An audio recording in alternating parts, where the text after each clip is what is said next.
quitte à 17h, il regardera la fin du match. Voilà, donc je pense que ce qui serait peut-être bien, c'est faciliter en réalité tous nos supporters pour que justement ces jours de match-là, qu'on puisse trouver d'autres voies pour qu'ils puissent rallier le stade. Mais l'influence n'a pas si baissé que ça, parce que ces derniers matchs, comme je l'ai dit, si vous regardez en deuxième période, c'est là où pratiquement tous les supporters viennent. Et j'appelle justement à tout ce public-là. On ne peut pas avoir un stade comme celui de Abdoulaye Wade et qui ait 5000 spectateurs. Les gens nous demandent d'être bons, on nous demande de gagner nos matchs, on nous donne des objectifs. Mais ces objectifs-là, nous ne le ferons pas seuls. On a besoin de notre public, on a besoin de nos supporters. Je suis nostalgique de Sénégal-Égypte. Et tous les matchs de l'équipe nationale du Sénégal doivent être comme ça. Il y a une possibilité que ce soit comme ça, pour pousser cette équipe-là à aller de l'avant. Parce que cette équipe en a besoin. Contre la RDC, je n'ai pas senti nos supporters. J'ai vu des spectateurs qui viennent voir un spectacle. Mais je n'ai pas vu vraiment des supporters. Donc j'attends des véritables supporters qui sont derrière l'équipe, qui poussent l'équipe dans des moments difficiles comme dans des moments de joie. Un supporter, c'est pas venir mettre son costume, son grand boubou et puis non, c'est pousser son équipe. Donc voilà ce que nous attendons de nos supporters. Les costumes, les cravates, ils n'ont qu'à les poser de l'autre côté et donner les places à nos véritables supporters pour qu'ils viennent pousser l'équipe. Aladi Malik, c'est un garçon qui fait un très très bon début de saison avec le Slavia de Prague. Et comme Grégor l'a posé comme tout à l'heure, nous sommes dans le souci de nous renforcer sur les côtés. Aujourd'hui, sur ce côté gauche-là, on a Jacob qui est là. Ismaïla a pu jouer aussi, il a été efficace, mais c'est vrai qu'avoir un garçon comme Diouf, c'est un bon pédigré. Il n'a que 19 ans, donc c'est l'avenir de l'équipe. L'amener très tôt pour qu'il s'imprègne des réalités de l'équipe nationale, c'est très très bon. Il y a une nouvelle génération qui est en train d'arriver, constituée de nos U17, U20, U23. J'ai vraiment espoir pour le football sénégalais. Sokhna Fall. Oui, bonjour. Merci beaucoup. Ok, coach, vous avez évoqué tantôt le début de saison de nos joueurs et la possibilité des matchs.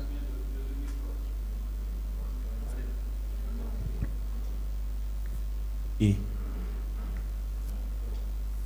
Je disais tantôt, coach, que vous avez évoqué tantôt au début de vos propos le fait qu'on est en début de saison pour les joueurs et la continuité des deux matchs.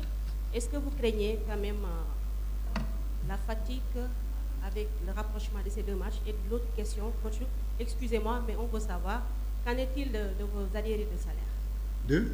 Les arriérés de salaire.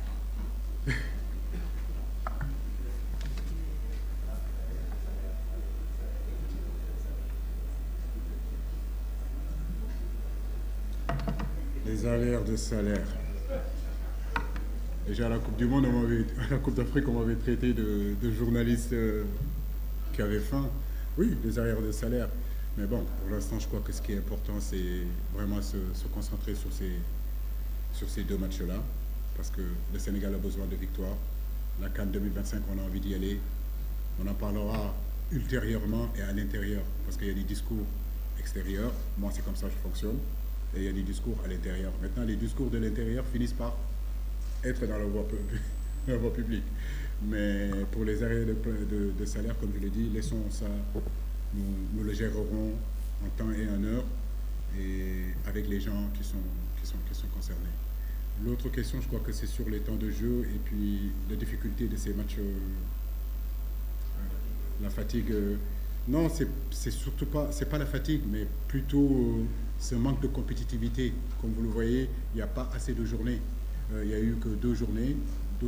Certains de nos garçons ont beaucoup joué, déjà ces 2 journées-là, mais d'autres on peut jouer. Mais si on regarde bien aujourd'hui la constitution de cette équipe-là, on a pratiquement plus de 18 joueurs qui sont dans les championnats majeurs. Donc ça veut dire qu'ils jouent et qui ont de la qualité. Et pour moi, ils viendront en tout cas dans cette sélection-là en ayant au moins du temps de jeu. Mais nous sommes conscients que ces matchs du mois de septembre, c'est les matchs les plus difficiles pour un entraîneur. La dernière question en français. Fatima, là. Bonjour coach. J'ai parlé d'une attente et à la de la manière au mouvement des joueurs sénégalais.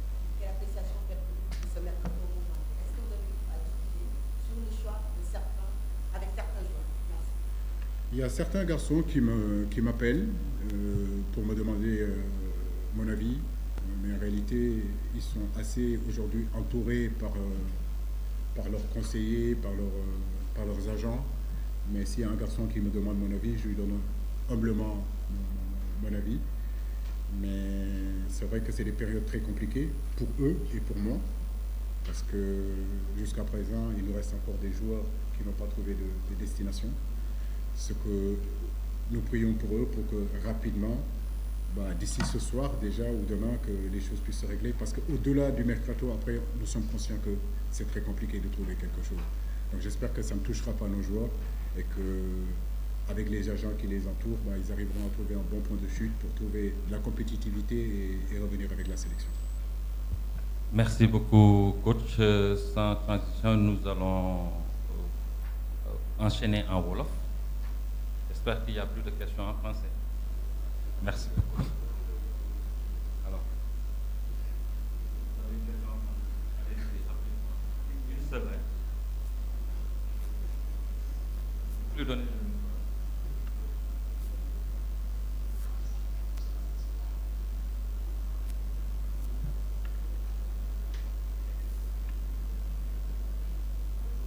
Bonjour.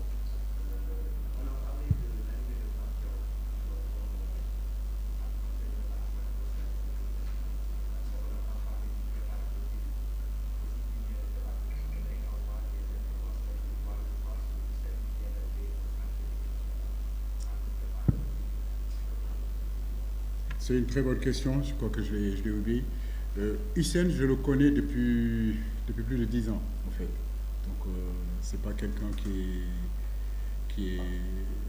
vient d'arriver chez moi. Chaque entraîneur aujourd'hui essaye de regarder comment il peut se renforcer. Et Hissène, depuis 10 ans, je le connais. Il connaît pratiquement tous nos joueurs. Il travaille avec tous nos joueurs, surtout quand ils sont en vacances. Encore, comme je l'ai dit, c'est un Sénégalais, voilà, qui vient renforcer aujourd'hui, ceux qui viennent prendre ce poste-là. Parce que c'est vrai que ce poste-là, on était allé chercher à l'extérieur parce qu'on n'en avait pas véritablement chez nous. Voilà, comme tous les postes en réalité de l'équipe nationale qui sont occupés par des Français, qui sont occupés par des étrangers, c'est des postes en réalité où on n'a pas forcément trouvé l'équivalent. Préparateur physique ici au Sénégal, en tout cas moi quand je suis arrivé, c'était compliqué. Mais aujourd'hui, on en a de plus en plus. Il y a des gens qui se forment, qui se dirigent vers la préparation physique. Nous sommes entraîneurs. C'est vrai que nous devons avoir la capacité sur le plan technique de préparer nos joueurs. Mais l'aspect physique, c'est très spécifique. Il faut vraiment que ce soit quelqu'un qui s'en occupe. Et c'est vrai qu'il y a de plus en plus de Sénégalais qui sont très, très, très outillés à ce niveau-là. Hussein en fait partie. Nous nous souhaitons aussi le bienvenu parce qu'il est compétent. Il connaît les joueurs, il connaît la mentalité en réalité du haut niveau. Et comme je l'ai dit, c'est un garçon que je connais depuis longtemps. Je pouvais l'amener.